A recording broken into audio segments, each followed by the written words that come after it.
جناب اب بالکل گھبرانا شروع کر دیں، کیونکہ پرائم منسٹر نے تو کہنا ہی ہے کہ آپ نے گھبرانا نہیں ہے، لیکن یہ وقت اب گھبرانے سے آگے کا آ گیا، کیونکہ جو چیزیں جس طریقے سے چل رہی ہیں وہ اگر ایسے ہی چلتی رہیں تو گھبراہٹ تو بہت دور کی بات ہے، کچھ اور بھی معاملات آگے گھبرانے سے بھی اگلے کوئی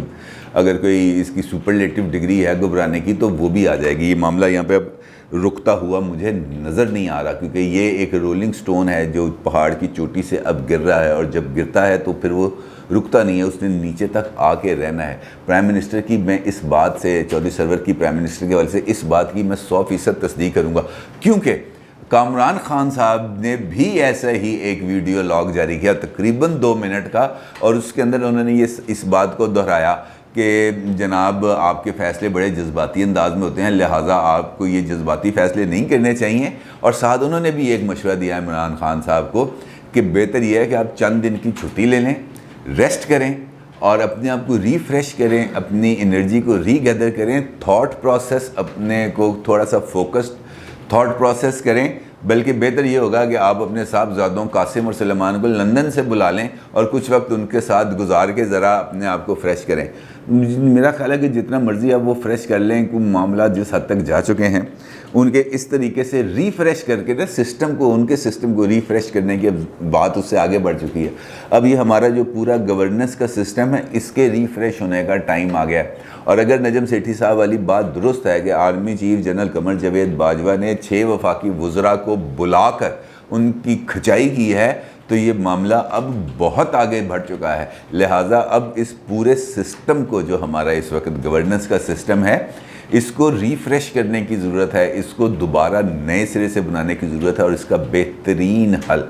صرف اور صرف نئے الیکشنز ہیں۔ نیا مینڈیٹ لیا جائے، عوام میں آئیں، نیا مینڈیٹ لیں اور اس مینڈیٹ کے تحت حکومت کو چلائیں، اس کے علاوہ اور کوئی حل نہیں ہے، کیونکہ جب تک ہم غیر منطقی فیصلے کرتے رہیں گے، غیر حقیقت پسندانہ فیصلے کرتے رہیں گے، لوگوں کی بساط سے بڑھ کر ان پر بوجھ ڈالتے رہیں گے، تو پھر سوالات اٹھتے ہیں، پھر سوالات کے جواب تلاش کرنے پڑتے ہیں، اور پھر ان جوابات پھر حکومتی زوما کو ان سوالات کے جواب دینا پڑتے ہیں، کیونکہ اگر وہ جواب نہیں دیں گے تو اس کے بعد پھر جو عوامی لاوا ہے وہ پھٹتا ہے، اور جب عوامی لاوا پھٹتا ہے تو پھر وہ کسی چیز کو اپنی طرف نہیں دیکھتا، وہ پھر ہر ایک چیز کو جلا کر آگے کی طرف بڑھ چلتا ہے۔ ہمارے کچھ دوستوں کے کامنٹس ہیں وہ میں آپ سے شیئر کرنا چاہوں گا۔ ظفر عباس صاحب کا کہنا ہے اسٹیبلشمنٹ حقیقی جمہوری قوتوں کو جگہ نہیں دے گی، انہیں صرف لالی پاپ ملے گا۔ میرا خیال ہے حقیقی جمہوری قوتیں بھی جگہ نہیں چاہتی، وہ بھی صرف لالی پاپ چاہتی ہیں، کیونکہ اگر حقیقی جمہوری قوتیں لالی پاپ کی نسبت اپنی پولیٹیکل سپیس کو ہی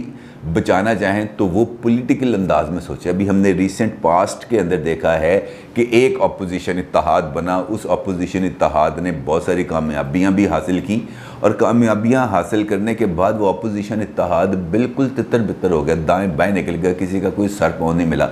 تو یہ جو معاملہ ہے اگر اس کے اندر بھی اسٹیبلشمنٹ کا رول تھا، اور اگر وہ رول رہا ہے تو وہ اس کا ٹول کون بنا؟ اس کا ٹول بھی ہماری سیاسی جماعت ہی، ایک سیاسی جماعت ہی بنی، اور جب وہ ٹول بنی تو اس کے بعد یہ جو سپیس ہے، جو وہ سپیس حاصل کرنا چاہ رہے تھے، وہ سپیس انہوں نے اپنے ہاتھوں سے ہی ختم کی۔ لیکن اب کیا کیا جائے، پاکستان کا نظام ایسا ہے کہ جہاں پر آپ کو کسی بھی قسم کی تبدیلی کے لیے انہیں طاقتور حلقوں کا دروازہ کھٹکھٹانا پڑتا ہے، وہیں سے آپ کو سپیس ملتی ہے اور وہیں سے آپ کی سپیس ختم ہوتی ہے۔ اس سارے سسٹم کو دور کرنے کے لیے بہترین حل ہے جمہوریت۔ آپ لوگوں پر اعتماد کریں، آپ کے جو لوگوں کا جو حق حکمرانی ہے اس کو بحال کریں، اور لوگوں کے ساتھ لوگوں کی خواہشات کے مطابق فیصلے کریں، تب تب جمہوری قوتیں اپنی سپیس کو برقرار رکھ سکیں گی۔ پس پردہ مذاکرات کرنے والا نہ اب دور ہے، نہ ہی لوگ اب اس بات کو زیادہ پسند کرتے ہیں۔ شجاعت خان صاحب فرماتے ہیں اگر اقتدار میں آنے کا یہی طریقہ ہے تو پاکستان کبھی بھی ترقی کی منزل حاصل نہیں کر سکتا۔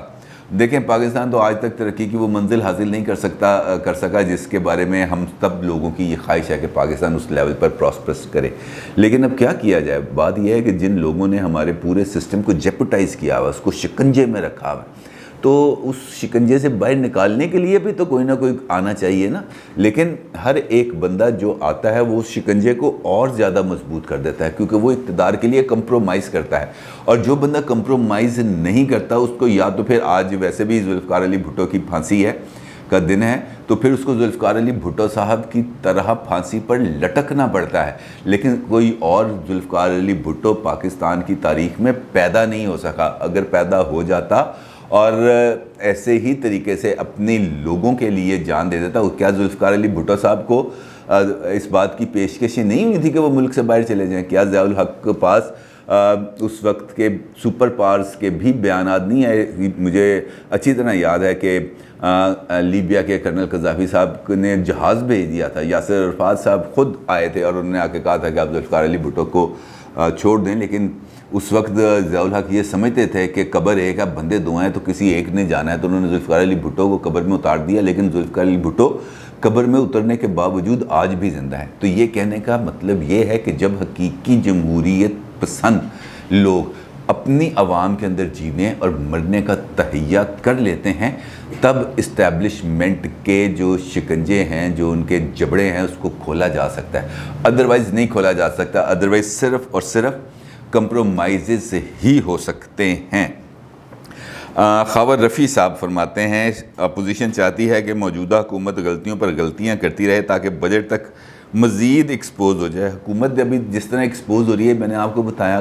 چودھری سرور صاحب جو گورنر پنجاب ہیں، ان کو خصوصی طور پر عمران خان صاحب کے ساتھ اٹیچ ہوئے، انہوں نے پی ٹی آئی کی پنجاب کے اندر بھرپور انتخابی مہم چلائی،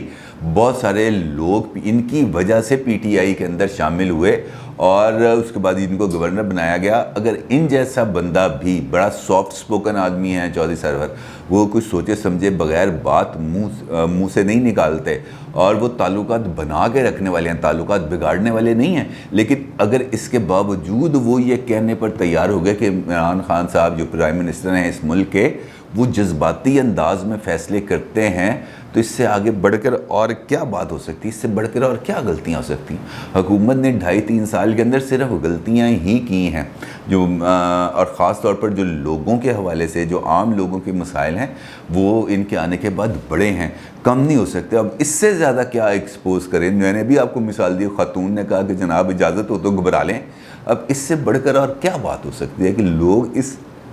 سطح پر آ گئے ہیں کہ وہ اب کہتے ہیں کہ جناب آپ کی مہربانی ہے، ہمیں معاف کر دیں۔ اپنی رائے کا ضرور اظہار کیجیے گا۔ آپ کا بہت شکریہ۔ اللہ حافظ۔